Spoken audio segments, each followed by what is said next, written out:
nás. Aleši, vítejte u nás, milých zlatých. Vy jste fotograf. Jak jste se k tomu vůbec dostal? Jak vás to chytlo? To byla taková jako náhoda v podstatě v mládí, no. A jste mladý pořád, tak... No, jak je to dlouho to v mládí třeba? Je to 5 let zpátky, 7? V 17 letech mě to nějak tak jako chytlo. Objevil jsem starý foťák, Sokol se tuším jmenoval, ruský, jak jinak.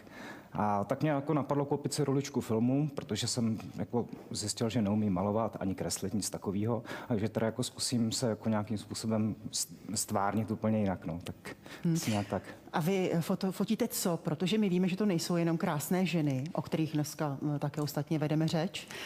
Co ještě vaším fotím hlavně jídlo. Jídlo, no jo.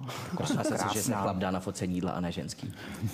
To je divný, ne? To byla taky jako trošku náhoda, která mě jako svedla v podstatě v té profesi. Fotil jsem produktové fotky a najednou byla poptávka po focení jídla. No a tak jsem se to časem jako kdyby musel naučit. Dřív mě to úplně jako nebavilo, ale potom jsem začal doma sám jako kuchtit, vařit a zkoušet se to a tím pádem jsem tomu nějak tak jako pronikl a chytlo mě to, no. Tomu se říká food styling. Já jsem někde četla, že když je to tak krásně nafoceno, tak většinou to nebývá až tak poživatelné, protože to je postříkané všelijakými laky, abyste to lepidli. To je docela častá otázka, no.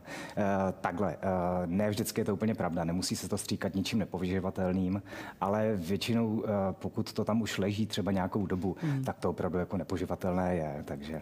A to mi ještě řekněte, čím to je, že většinou, když jdu třeba do nějakého fast foodu, tak tam mám tak krásně nazdobený hamburger, jo, a pak si to dám. A pak je tam takový chudáček. Úplný chudáček, ale. To je klasická reklama, no. Vy jste takový šidilové trošku, co se toho food designu týče. Co je na takové food designové fotce, neboli fotce jídla, asi nejsložitější? Co je nejdůležitější? Nejdůležitější zbudit u diváka chuť. A vy jste štíhlí, nemáte tendence to jako uzobávat, když to... Uzobávat. Co se fotí třeba nejhůř, takhle jako by z jídla by mě zajímalo? Ryba, ovoce. Obecně věci, které umírají nebo podléhají zkáze nejdřív, to znamená, dejme tomu zelenina, ovoce a tak. A co šlehačka třeba? Šlehačka, pokud uděláte kvalitní, poctivou, jo, ne takovou tu z hypermarketu, tak ta vydrží dlouho. A vy ale fotíte nejen jídlo, ale jak jsem říkala, i krásné ženy. Děláte akty nebo modelky fotíte, děláte komerční fotku. Jak to vypadá u vás v ateliéru? Hlavně portréty. Modní fotka tam taky nějaká je. Portréty, je tam určitě figurální fotka, takže spíš jako tímhletím směrem. Tohle to mě zajímá. Aleši, já jsem šťastný, že jste ty ženský zmínil, už jsem se trošku bál, že nepřijdou. Přeci jenom by to u chlapa bylo divné. Více ale řekneme po zprávách, teď znovu Zuzka Dastychová. Tak to byl Bryan Adams, který kromě toho, že je skvělý zpěvák, tak je taky velice ucházející fotograf a fotí dokonce i české modelky. Vím, že konkrétně má slabost pro Terezu Maxovou. Tak malinko se nám to pěkně srotovalo do jednoho celku, protože my tady máme dneska jako dalšího hosta Aleše Otýpku, fotografa, food stylistu a také určitě i milovníka dobrého jídla a krásných žen. Aleši, aby se vám to úplně spolu nahoru, nespíváte třeba nějaké balady rockové nebo něco? No to už bych nezvládal. To už byste nezvládal. Takový renesanční člověk. Jenom samozřejmě my tady máme i vaše práce, to znamená jak ženy, tak jídlo. Napadá mě otázka, která už tu vlastně dneska padla. Je snazší nafotit ženu anebo pěknou zeleninu? Žena naštěstí od zeleniny po 10 minutách pod světlama tak prostě neosychá, takže tam je ta velká výhoda. Ne, oboje je stejně složitý a má své úskalí a své specifika. A my tu také řešíme dneska ženskou krásu. Co je třeba pro vás taková ženská krása? Co si pod tím představujete vy? Ženská krása? Přirozenost. Přirozenost a hlavně vnitřní krása, pokud vyzařuje, tak...